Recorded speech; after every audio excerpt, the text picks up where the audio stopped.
This presentation is brought to you by the SDG Decision Education Center. Hello, and welcome to How Game Theory Can Help Us Make Better Decisions, brought to you by SDG Decision Education Center and Texas Executive Education at the University of Texas. I'm Lynn Slattery, Director at Texas Executive Education and Manager of a portfolio of open enrollment programs designed for busy professionals. This portfolio includes the Strategic Decision and Risk Management Certificate, and this brings together academic research and practical application teaching of UT faculty, and 35 plus years of experience in strategy and consulting and decision education of SDG. And this serves as the basis for our webinar series. We're proud to be partnering with SDG on this series of webinars. Today I'm excited to have Steve Taney, an expert in decision risk, here with us to explore how game theory can provide useful insights into competitive and cooperative kinds of strategic decisions that we make every day. Steve is a partner and fellow at SDG, a highly experienced professional in decision and risk analysis. He has assisted a wide variety of clients in portfolio management, new business entry strategy, capital investment and decisions, and new product planning. He co-authored the 2013 publication, Handbook of Decision Analysis. Steve, I'll turn the floor over to you to begin. Thank you, Lynn. I'm happy to be here to talk about how we can learn from game theory to make better decisions. I'd like to start with a question for the participants. I'd like to know how familiar you are already with game theory. So let's do this poll.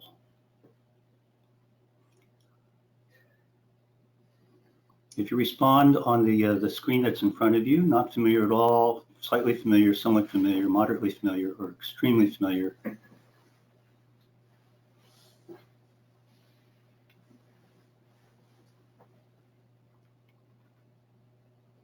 okay, so we see that there's a spread. We have some experts, maybe some professors of game theory in the audience, I don't know, extremely familiar. The biggest group are slightly familiar or not at all familiar or somewhat familiar. So it's quite a spread there. Well, we're going to explore how game theory gives us insights into decision situations. Now let me shut off my... Okay. We're going to be talking about the intersection between two fields. First is decision analysis, the field from which I come. Decision analysis is both a set of tools, methodological tools, and a process that we use for applying them that's designed to help organizations make consistently good decisions in the face of difficulties caused by uncertainty and complexity. And in decision analysis, we clearly distinguish between decisions which are under the complete control of the decision maker and uncertainties over which the decision maker has no control. The other field that we'll be talking about today is game theory. This is a very rich academic field that focuses on the cooperative and or competitive interactions of players in a variety of situations. And one of the key assumptions of game theory is that all the players act completely rationally in their own interest and that they all see the same game situations. Sometimes when we're talking about game theory, we like to talk about Mr. Spock from Star Trek as the ideal member of a game, acting completely rationally. Well, let's begin by talking about a particular game situation. Let's suppose that you are the owner of one of two tour boat companies that run tour boats on a scenic lake in upstate New York. This Cayuga Lake is one of the 5 Finger Lakes in upstate New York. Recently, your company, which we're going to call Alpha Tour Boats, has had a 40% market share of the tour boat traffic on the lake. And the remaining 60% of the share has gone to your competitor, Beta Cruises. There are only 2 of you in the business there. Right now, it's kind of the off season, and you're trying to decide whether or not to make a major investment to upgrade the tour boats in an effort to capture a bigger share of the market. So you reckon that if you upgrade your fleet and the competitor does not, you think that you can maybe increase your share to something like 80% and substantially increase the value of your company. That would be a terrific outcome. But on the other hand, if you upgrade and beta also upgrades, then you're back to where you are with regard to share. Your share is unlikely to change much, and the money that you spent will have been wasted. So that's not such a good outcome. And even worse, if you do not upgrade and beta does upgrade, then you could lose almost all of your share to beta, and the value of your company will drop very low. So that's a really bad outcome. So the question is, what should you do? So let's think about that. Let's open up another poll, and just from that, knowing what you know about the situation, say whether you would upgrade or not if you were the owner.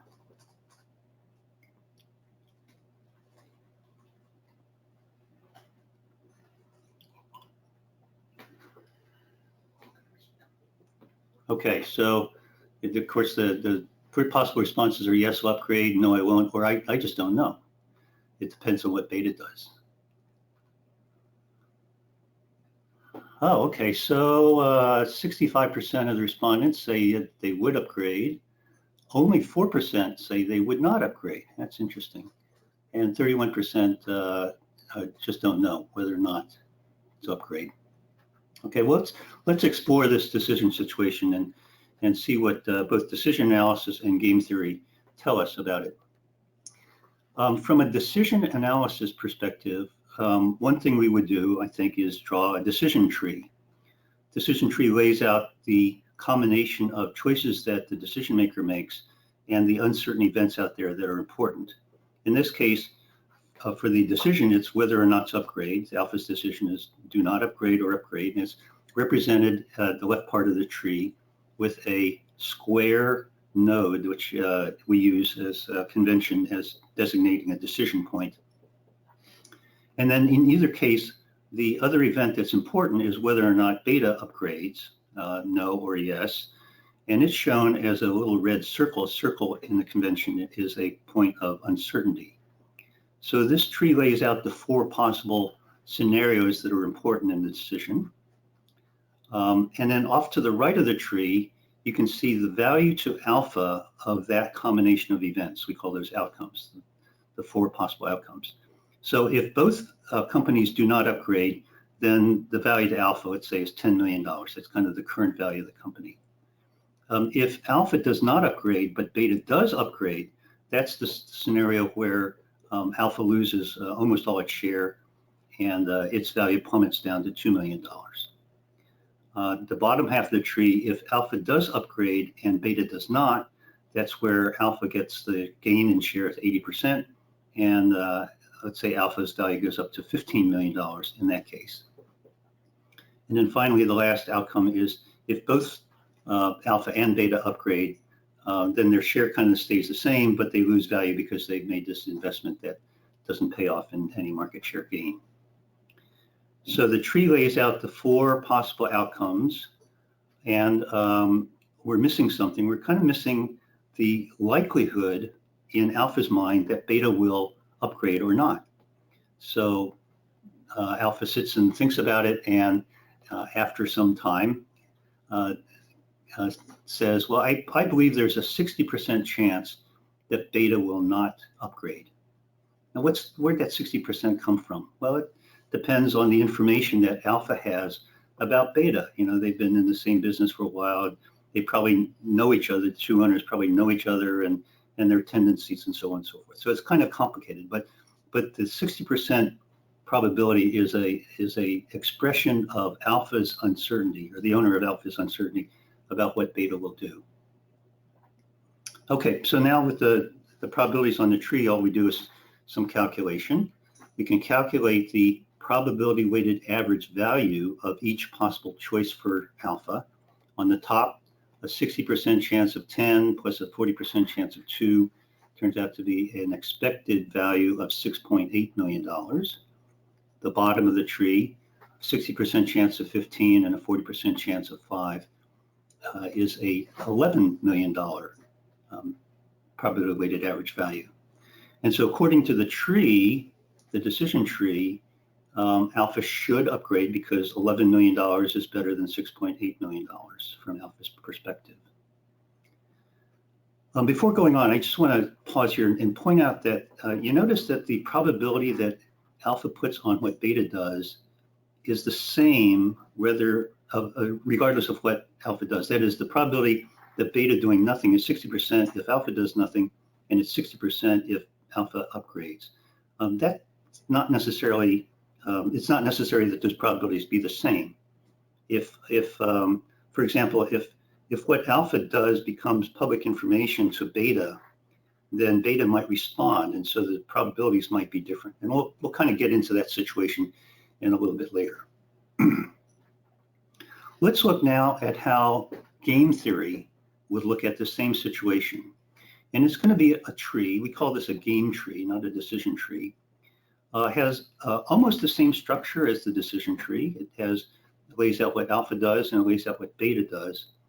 But one difference is that whereas in the decision tree, we're interested only in the value to alpha because we're focused on what alpha was going to do, the game tree here has the value both to alpha and the value to beta, the two columns of numbers off to the right. So if both companies do not upgrade, then the value to beta is 12 million. If alpha does not upgrade and beta does upgrade, it gets the majority of the share, and so beta's value goes up to 18. If alpha upgrades and beta does not, then the value of beta goes down to 3. And if both upgrade, the value for beta drops to 6 because of the wasted investment. You'll notice that in place of the red circles on the decision tree, we have red squares for what beta does, because in the game tree, what beta does is not treated as uncertainty with probabilities, but as a decision. And so let's imagine that we're looking at the upper half of the tree where alpha does nothing. Beta has a choice. Beta could either do nothing and get a situation that is worth $12 million to beta, or upgrade and get a situation that's worth $18 million. And so the game tree says, well, in that situation, beta would upgrade and choose that situation that's worth 18 to beta and 2 to alpha. The bottom half of the tree, similarly, the beta would choose between doing nothing with a value of 3 million and upgrading a value of 6 million. It would choose to upgrade and choose a situation that's worth 6 to beta and 5 to alpha. Then when we go back to the left-hand side of the tree, now it's alpha's choice to choose to do nothing, which has a value to alpha of $2 million, or to upgrade, which has a value of $5 million. And so the game tree would say that alpha would upgrade. Okay, so that's how game theory would look at this situation. Turns out that game theory and decision tree are both saying that alpha should upgrade. Okay, that's interesting in this case. It's not necessarily the case that in every case that game theory and decision analysis would agree on the choice of action, but in this case it does. Okay, and also another thing to note is that the value that alpha sees in this situation is $5 million, whereas in the decision tree it was more like 11 million plus. There's another way of portraying a game situation besides a game tree, and we're going to use that feature a lot in this discussion. Let me skip through this slide because I pointed out the two differences between a decision tree and a game tree. One is that the game tree has values for both players, whereas a decision tree has value for only one. And the second is that the decision tree has probabilities for what the other player does, whereas the game tree treats what the other player does as a decision. The other way of portraying a game is it's called a game matrix. And this works if you have only 2 players. If you have more than 2 players, then it gets multidimensional. It doesn't really work as a matrix. But fortunately, we have only 2 players here, and so we can lay out this tour boat situation as a matrix. There are the 4 cells in this matrix because there are 4 possible outcomes. And alpha controls which row of the matrix we're on. So it's alpha's over here in the left. The upper row is do nothing, and the lower row is for alpha to upgrade. Beta controls which column of the matrix we're in. And so the left-hand column is beta doing nothing, and the right-hand column is beta upgrading. And then there's a pair of numbers in each quadrant of the matrix. And the convention is the first number is the value to the left-hand player, and the right-hand value is the value to the player at the top. So alpha's value is on the left, and beta's value is on the right. Okay, so these numbers came from the game tree, the same numbers. So if both do nothing, alpha gets 10 and beta gets 12, for example. Okay, so we're going to use this structure to discuss games from here on in this talk. We're going to discuss one of the key findings in game theory called the Nash equilibrium. Nash equilibrium was created by a brilliant mathematician named John Nash. Those of you who saw the movie A Brilliant Mind know a lot about John Nash. It was about him. Let me use this example to explain what the Nash equilibrium is. Let's imagine that for some reason we're in the do nothing quadrant in the upper left-hand part of this matrix. And the question is, would alpha want to move away from that quadrant? And of course, alpha is controlling which row. So the question is, would alpha want to move from the upper left to the lower left-hand quadrant? Well, in doing that, the value to alpha would go from 10 million to 15 million. And so the answer is yes, he would want to move downward to the lower left-hand quadrant. So we put a blue arrow there to indicate that that would be alpha's choice. What about beta? If you were in the upper left-hand quadrant, would beta want to move to the right? Okay, well, beta says, well, if I move from the right, I'm going from a value of $12 million to a value of $18 million. And so the answer is yes. Beta would want to move away from the upper left-hand quadrant. Now let's imagine we're in the upper right-hand quadrant where beta is upgrading and alpha is not. Would alpha want to move away from that quadrant? Well, it would go from a value of $2 million to a value of $5 million. And so the answer is yes. Alpha would want to move. And then finally, if we're in the lower left-hand corner where alpha has upgraded and beta has not, would beta want to move away from that quadrant, going to the right? And the question is, would it choose $3 million to $6 million? It would choose $6 million. And so yes, it would want to move away to the lower right-hand corner. Okay, so notice that the lower right-hand quadrant is the only cell in the matrix where the arrows are pointing in. Both arrows are pointing in. In every other quadrant, at least one of the two players would want to move away from that quadrant. Well, that's the idea of the Nash equilibrium. The Nash equilibrium says that if there's an outcome, a situation where neither player is motivated to move away from it, then that outcome is called the Nash equilibrium, and the game would tend to wind up in that quadrant. Okay, so that's the definition of the Nash equilibrium. We actually saw that in the decision tree, right? That the game tree, that the game tree indicated that both players would upgrade. There's a special characteristic of this situation that we can talk about. It's called dominant strategy. And it turns out that in this situation, both players have a dominant strategy. Look at the direction of the blue arrows. They're both downward. That means that alpha would choose to upgrade regardless of what beta does in either case. Okay? And look at the direction of the red arrows. It says that beta would upgrade regardless of what alpha does. These are called dominant strategies in game theory.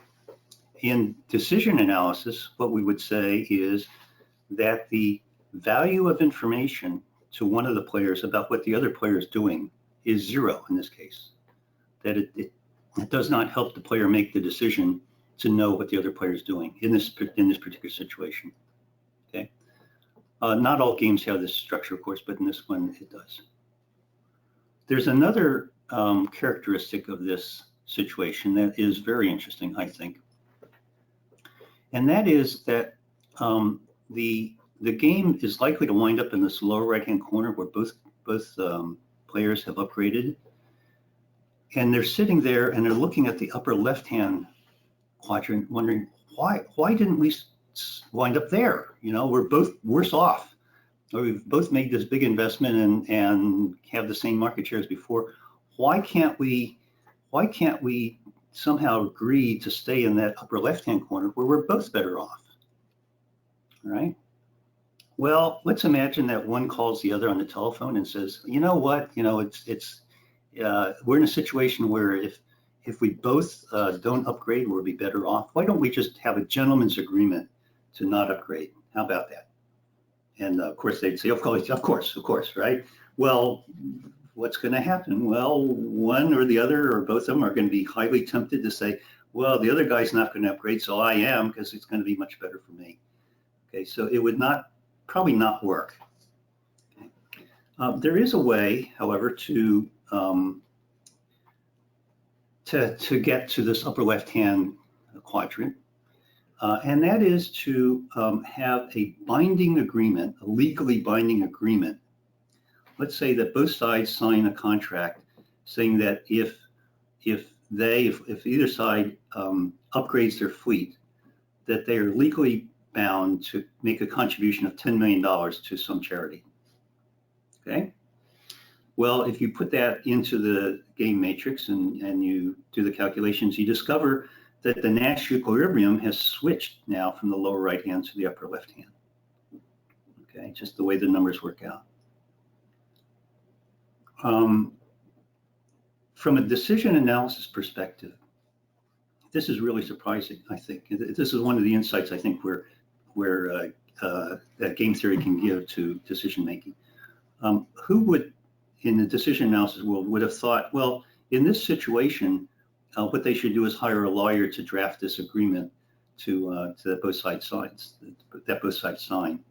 But this game theory perspective gives us this insight that might be a very interesting thing to do.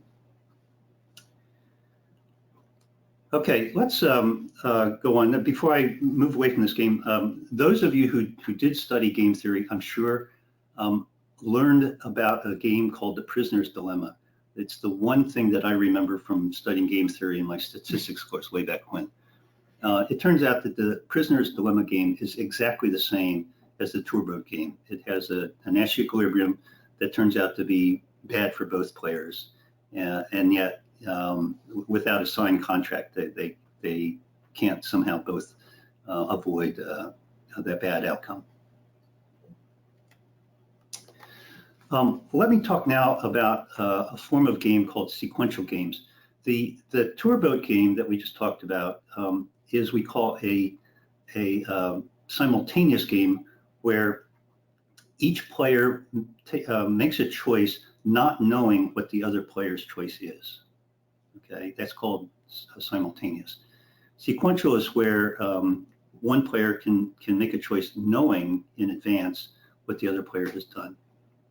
Okay, so let's use this decision situation here, an automotive supply chain situation.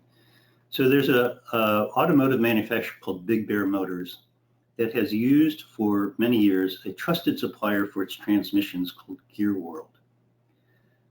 The supply contract for the transmissions is coming up for renewal, and Gear World is considering a pretty significant price increase. So if the price increase is accepted by Big Bear, Gear World's profits would go up and Big Bear's profits would go down. There'd be a transfer of value. So sensing that this might happen, Big Bear is thinking about signing a contract with a second source for transmissions. Big Bear would plan to buy most of its transmissions from Gear World because it likes Gear World and the price is good, as long as Gear World does not raise its price. But if Gear World does raise its price, then it would buy most of the transmissions from the second source. Okay, so it's opening up an option from Big Bear's perspective.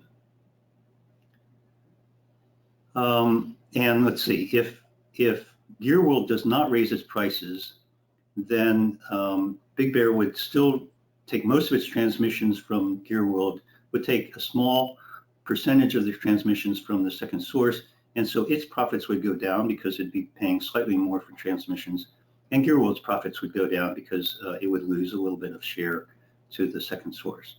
But if Gear World does raise its price, then Big Bear would shift the majority of its supply, transmission supply, to the second source, depressing its profits even more because the prices would be higher. And of course, Gear World's profits would drop sharply. If we look at the game matrix for that situation, now before I show you the solution, we've got a poll question. So if you're a Big Bear, do you think you have a dominant strategy? Do you think the dominant strategy to do nothing, or to open up the second source, or that Big Bear does not have a dominant strategy? Why don't you respond to that poll question?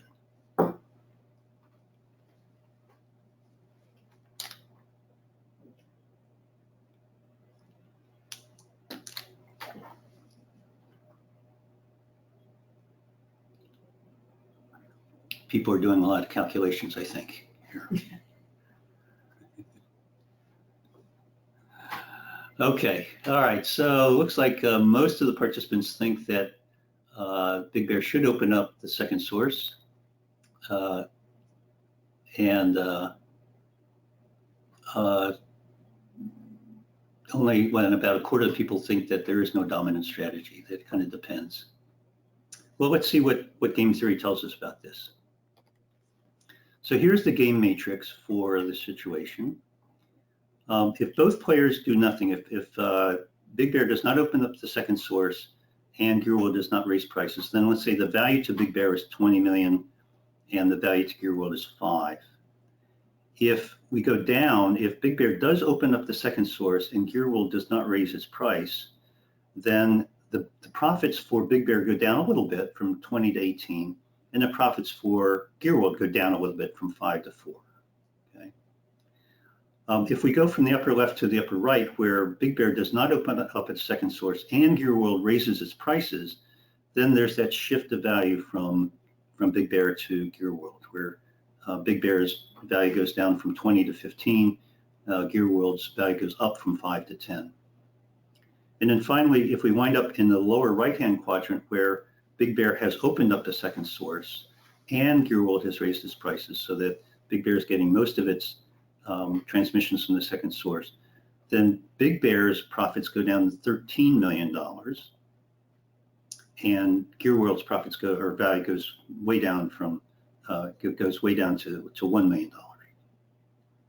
Okay. We put in the arrows of whether each player would want to move away from the quadrant. We see that Big Bear, in fact, does have a dominant strategy. That's to do nothing, not to open up a second source. Okay, so we're surprised from the poll. Most people thought the dominant strategy was to open up second source. And there is a Nash equilibrium where Big Bear does nothing. And because of that, seeing that, Gear World would say, well, I should raise my prices because Big Bear is going to do nothing and get some of that, get more profit out of Big Bear. Okay, so this is the game theory solution, assuming that both players make their moves simultaneously, that without knowing what the other player is going to do. But let's suppose you're Big Bear and you look at this matrix and you say, you know, it looks like we're going to wind up in the upper right-hand quadrant. Is there some way we could wind up in the lower left-hand quadrant instead? Because that's better for us. 18 is better than 15. Well, what if Big Bear said, why don't we take the first mover advantage? Why don't we preemptively open up the second source contract and make a public announcement so that Gear World knows that? Okay. So what would happen? What would happen is that it would remove the upper part of that matrix as a possibility because Big Bear has already made the move to open up the second source. Okay, so now Gear World says, I can either do nothing and have $4 million, or I could raise my prices and go down to $1 million. I guess I need to do nothing. So what happened is that Big Bear, by taking this first mover advantage, has changed the game. Okay, changed the game, and the outcome of the game shifts from the upper right quadrant to the lower left. And Big Bear is better off. It's got $18 million instead of 15. Gear was quite a bit worse off. It's got only 4 instead of 10. Okay, so whether the game is a sequential game or a simultaneous game can sometimes really matter. Okay. The outcomes can be different depending which player acts first, and or if they act simultaneously. Right. In some situations, it may be ambiguous whether the game is sequential or simultaneous, like this one. And so in this case, for example, it was advantageous for Big Bear to convert the game from a simultaneous one to a sequential one by taking that first mover advantage. So this is another insight that game theory can give us from in decision situation is the timing of our actions relative to what the other player is doing important? And if so, is it to our advantage to move first or not? Okay. Now there are some games where being the first mover is not advantageous, and when I teach this in class, I ask for an example, and the example that's usually given is the stone, paper, scissors game, where you say, okay, and if you say, well, let me go first, well, that's probably not a good move, because the other player can respond and it was win. Okay, another feature of game theory that we want to explore is games with private information. There are two kinds of uncertainty in game situations. There's what we call global uncertainties, things that based on information that are held in common by all players, like, for example, the future price of crude oil, possibility of governmental action, future weather patterns, and so forth. These are uncertainties that we're familiar with in dealing with decisions in the decision analysis world. And they occur in gaming situations as well. There's another type of uncertainty we want to talk about in gaming situations, which is called private information. Now, this is uncertainty for which one player has a very different state of information, usually perfect information, than the other players. Okay? For example, the results of proprietary R&D. Okay, or privately held valuation information, or secret strategic plans. So this private information in uncertainty is a special feature of gaming situations.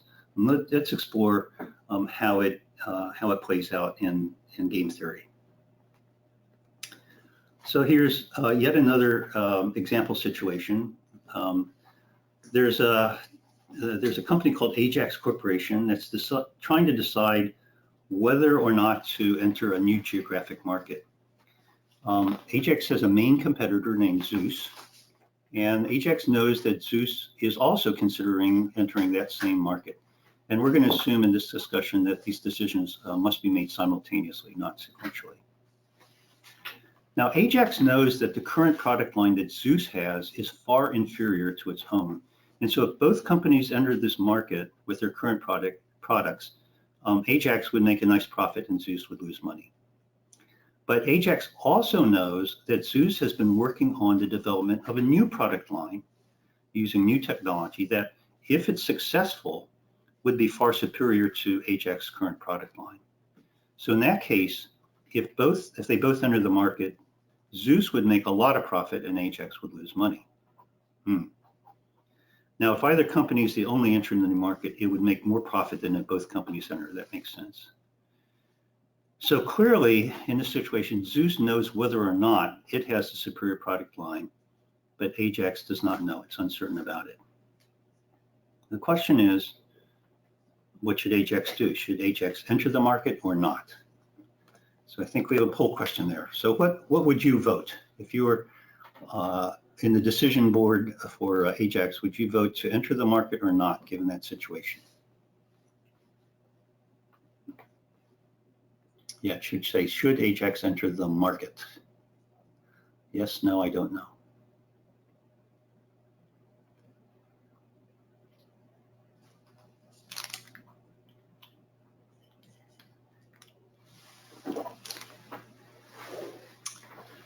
Okay, so the I don't knows are kind of in the slight majority. Among those who are making a choice, more say yes than no. Okay, well, let's see what game theory tells us here. So there are actually two different game matrices that we can talk about. One is in the situation where the Zeus product is not improved, it's still inferior. In that case, if they both enter the market, Ajax gets, let's say, +2 and Zeus gets -2. If Ajax enters the market and Zeus does not, then Ajax gets +4 and Zeus gets 0 because they're not in the market. If Zeus enters the market with the inferior product and Ajax does not, the lower left-hand corner, Ajax gets 0 because they're not in the market, and Zeus gets +2. And of course, if they both do nothing, then they both get 0. In this game matrix, Ajax has a dominant strategy to enter the market. This is if it knows in advance that Zeus products are inferior, and Zeus should stay out of the market, of course. And so the Nash equilibrium is the upper right-hand quadrant where Ajax enters the market and Zeus stays out. Okay, that's the world where the product improvement did not succeed. If the product improvement did succeed so that Zeus's products are superior, the game matrix on the right applies. In this case, if they both enter the market, then Ajax loses money because Zeus's products are so superior. It gets -2 and Zeus gets +6. If Ajax stays out of the market, lower left-hand quadrant, Ajax gets nothing, Zeus gets 8, +8. And then the right-hand side of the matrix, the same as the other matrix. If Ajax enters the market, Zeus does not, Ajax gets 4, Zeus gets nothing, and if they both stay out of the market, they both get 0. Okay, so the right-hand matrix, now Zeus has a dominant strategy to enter the market. Ajax strategy is not dominant, and the Nash equilibrium is now the lower left-hand quadrant where Zeus enters the market and Ajax stays out. So you're Ajax, and you don't know which of these two matrices applies. You don't know what world you're living in here. What should you do? Well, I think it's always a good recommendation to put yourself in the other player's shoes. Okay, so Ajax says, if I were Zeus and I had the superior product line, I would definitely want to enter the market, and I would want Ajax to know I'm entering the market with superior product line. Okay, I would want to, for example, organize a public demonstration of my new product, okay, to keep Ajax from coming into the market and taking away share from me. On the other hand, if Zeus did not have the superior product, its product line is still inferior, it would not want Ajax to know that fact. Okay. Now, it might try to bluff by announcing plans in the market, hoping to scare Ajax into doing nothing. Okay, but that's going to be a bluff. So if you're Ajax and you say, gosh, what we need to do is to get some indication from Zeus about whether their product line has been superior, why don't we send them a request for a demonstration of their product line? Okay, now, if Zeus refuses the request, that might be good information or good indication that the product line is not superior, it's inferior, and would be good information for the decision. Now, anticipating this, Zeus could, if it could somehow, simply not hear the request, just say, what request? So it's kind of a complicated situation, and what game theory tells us is that signaling may be important in this situation.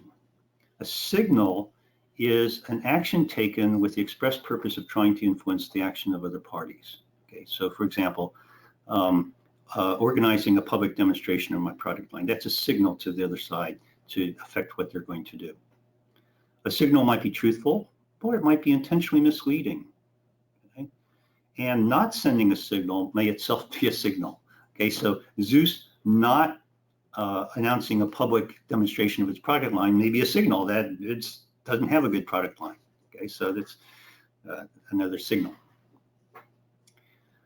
Okay, so that's a game situation with private information. Let's sum up here by thinking about the different ways that game theory can help us make better decisions. The first is in just looking at a situation as a game, as opposed to a decision from the perspective of one of the players. In a sense, is adding a reality check. If we're assigning probabilities to what other players are doing, we should at least be thinking about what their motivations are. You know, what would be a good action from their perspective, and that's what game theory does. Okay, so if we say, you know, there's a 60% chance that the other guy's going to do this, okay, and game theory says, you know, there's zero chance he's going to do that, we should take that into account. Now, we have to remember that game theory assumes that all players act rationally, and of course, in the real world, players don't always act rationally. So maybe they're not always going to do exactly what game theory says. The other way that game theory can help us make better decisions is enriching the set of alternatives that we're looking at. So, for example, whether to take a preemptive action, to be a first mover, okay, is that advantageous or not? Okay, well, that could certainly improve the quality of the decision if it's important. And then also, what kind of signals can we send that might help us in this situation?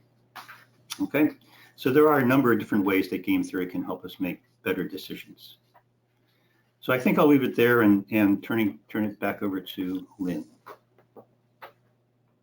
Wonderful. Thank you, Steve, for bringing us your expert insights on game theory. That was really interesting. Steve, let's go to our first question. One of our listeners asked, how would you deal with situations where competitors have to work together, for example, in a consortium, to address a big contract, but where penalties for delay are not shared? Well, that is a game situation. If you are one of the participants in that situation, you should lay out the alternatives that you have, and then think about what the choices are of the other side, and lay out a game tree and say, well, what's the value to us of each outcome in the game tree? What's the value to the other side of each outcome? And see what game theory says with whether there's a Nash equilibrium, and what choice is better for you. And then once you've done that, you should say, now, game theory is saying, you know, the other side is definitely going to do this. Is there some information we have that they might not be doing that they're not going to extract the maximum value from this situation or act completely rationally or not?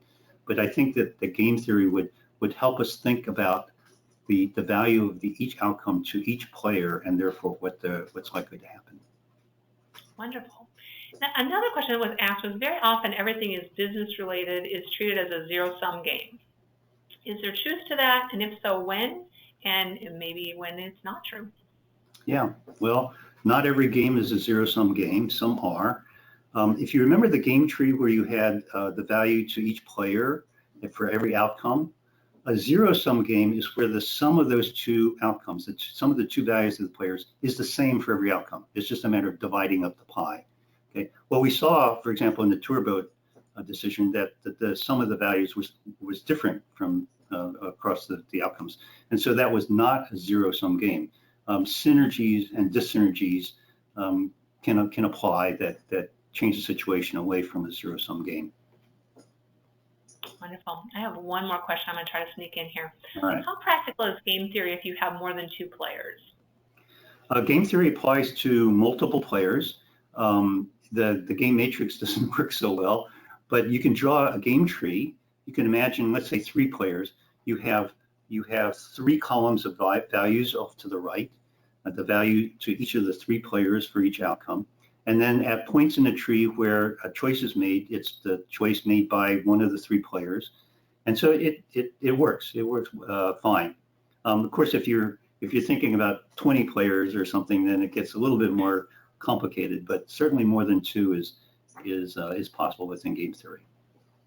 Wonderful, wonderful. Thank you so much, Steve. That is all the time that we do have for today. I want to thank each of you for joining us, and we look forward to seeing you again very soon. Have a wonderful day.